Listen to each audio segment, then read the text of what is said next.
13वां अध्याय महाभारत की संक्षिप्त कथा।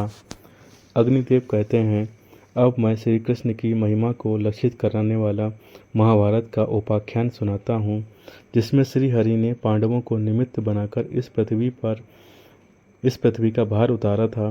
भगवान विष्णु के नाभि कमल से ब्रह्मा जी उत्पन्न हुए। ब्रह्मा जी से अत्रि, अत्रि से चंद्रमा, चंद्रमा से बुद्ध और बुद्ध से इलानंदन पुरूरवा का जन्म हुआ। पुरूरवा से आयु, आयु से राजा नहुस, नहुस से ययाति उत्पन्न हुए। ययाति से पुरु हुए। पुरु के वंश में भरत और भरत के कुल में राजा कुरु हुए। कुरु के वंश में शांतनु का जन्म हुआ। शांतनु से गंगानंदन भीष्म उत्पन्न हुए। उनके दो छोटे भाई और थे, चित्रांगद और विचित्रवीर्य। ये शांतनु से सत्यवती के गर्भ से उत्पन्न हुए थे। शांतनु के स्वर्गलोक चले जाने पर भीष्म ने अविवाहित रहकर अपने भाई विचित्रवीर्य के राज्य का पालन किया। चित्रांगद बाल्यावस्था में ही चित्रांगद नाम वाले गंधर्व के द्वारा मारे गए। फिर भीष्म संग्राम में विपक्षी को परास्त करके काशीराज की दो कन्याओं अंबिका और अम्बालिका को हर लाए। वे दोनों विचित्रवीर्य की भार्याएं हुईं। कुछ काल के बाद राजा विचित्रवीर्य राज्य क्षमा से ग्रस्त हो गए, स्वर्गवासी हो गए। तब सत्यवती की अनुमति से व्यास जी के द्वारा अंबिका के गर्भ से राजा धृतराष्ट्र और अम्बलिका के गर्भ से पांडु उत्पन्न हुए। धृतराष्ट्र ने गांधारी के गर्भ से 100 पुत्रों को जन्म दिया, जिनमें दुर्योधन सबसे बड़ा था। राजा पांडु वन में रहते थे। वे एक ऋषि के शापवश शतशृंग मुनि के आश्रम के पास स्त्री समागम के कारण मृत्यु को प्राप्त हुए। इसलिए उनकी आज्ञा के अनुसार कुंती के गर्भ से धर्म के अंश से युधिष्ठिर का जन्म हुआ। वायु से भीम और इंद्र से अर्जुन उत्पन्न हुए। पांडु की दूसरी पत्नी माद्री के गर्भ से अश्विनी कुमारों के अंश से नकुल सहदेव का जन्म हुआ। एक दिन माद्री के साथ संभोग होने से पांडु की मृत्यु हो गई और माद्रा भी उनके साथ सती हो गई। जब कुंती का विवाह नहीं हुआ था, उसी समय उनके गर्भ से कर्ण का जन्म हुआ। वह दुर्योधन के आश्रय में रहता था। देवयोग से कौरवों और पांडवों में वैर की आग प्रज्वलित हो उठी। दुर्योधन बड़ी खोटी बुद्धि का मनुष्य था। उसने लाक्षाणा के बने हुए घर में पांडवों को रखकर आग लगाकर उन्हें जलाने का प्रयत्न किया, किंतु पांचों पांडव अपनी माता के साथ उस जलते हुए घर से बाहर निकल गए। वहां से एक चक्रा नगरी में जाकर वे मुनि के वेश में एक ब्राह्मण के घर में निवास करने लगे।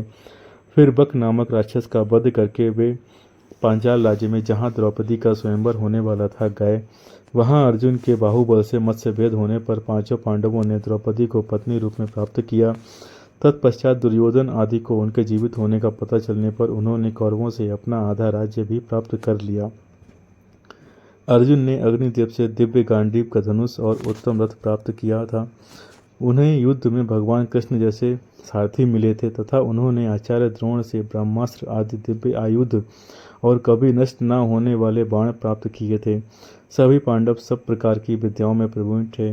पांडु कुमार अर्जुन ने श्री कृष्ण के साथ खांडव वन में इंद्र के द्वारा हुई वष्टिका अपने बाणों की बांध से निवारण करते हुए अग्नि को तृप्त किया था। पांडवों ने संपूर्ण दिशाओं पर विजय पाई। युधिष्ठिर राज्य करने लगे। उन्होंने प्रचुर सुवर्णारसी से परिपूर्ण राजसूय यज्ञ का अनुष्ठान किया। उनका यह वैभव दुर्योधन के लिए असह्य हो उठा। उसने अपने भाई दुशासन और वैभव प्राप्त सुहृद कर्ण के कहने से शकुनी के साथ ले धू सभा में जुए में प्रवृत्त होकर युधिष्ठिर और उनके राज्य को कपट दूत द्वारा हंसते हंसते जीत लिया। जुए में परास्त होकर युधिष्ठिर अपने भाइयों के साथ वन में चले गए। वहां उन्होंने अपनी प्रतिज्ञा के अनुसार 12 वर्ष व्यतीत किए। वे वन में भी पहले की ही भांति प्रतिदिन बहुसंख्यक ब्राह्मणों को भोजन कराते थे। 88,000 द्विजों सहित दुर्वासा को परितृप्त किया। वहां उनके साथ उनकी पत्नी द्रौपदी तथा पुरोहित धौम्यजी भी रहते। 12वां वर्ष बीतने पर वे विराटनगर में गए। वहां युधिष्ठिर सबसे अपरिचित रहकर कंक नामक ब्राह्मण के रूप में रहने लगे। भीमसेन रसोइया बने। अर्जुन ने अपना नाम ब्रैंडला रखा था। पांडव पत्नी द्रौपदी रानीवास में सौरंद्री के रूप में रहने लगीं। इसी प्रकार नकुल सहदेव ने भी अपने नाम बदल लिए थे। भीमसेन ने रात्रि काल में द्रौपदी का सतीत्व हरण करने की इच्छा रखने वाले कीचक को मार डाला। तत्पश्चात कौरव विराट की गौओं को हरकर ले जाने लगे। तब उन्हें अर्जुन ने परास्त किया। उस समय कौरवों ने पांडवों को पहचान लिया। श्री कृष्ण की बहन सुभद्रा ने अर्जुन से अभिमन्यु नामक पुत्र को उत्पन्न किया था। उसे राजा विराट ने अपनी कन्या उत्तरा ब्याह दी। धर्मराज युधिष्ठिर 7 अक्षौहिणी सेना के स्वामी होकर कौरवों के साथ युद्ध करने को तैयार हुए। पहले भगवान श्री कृष्ण परम क्रोधी दुर्योधन के पास दूत बनकर गए। उन्होंने 11,000 अक्षौहिणी सेना के स्वामी राजा दुर्योधन से कहा, राजन, तुम युधिष्ठिर को आधा राज्य दे दो या उन्हें 5 ही गांव अर्पित कर दो, नहीं तो उनके साथ युद्ध करो। श्री कृष्ण की बात सुनकर दुर्योधन ने कहा, मैं उन्हें सुई की नोक के बराबर भूमि भी नहीं दूंगा। हाँ, उनसे युद्ध अवश्य करूंगा। ऐसा कहकर वह भगवान श्री कृष्ण को बंदी बनाने के लिए उद्यत हो गया। उस समय राज्यसभा में भगवान श्री कृष्ण ने अपने परम दुर्धर्ष विश्व रूप का दर्शन कराकर दुर्योधन को भयभीत कर दिया।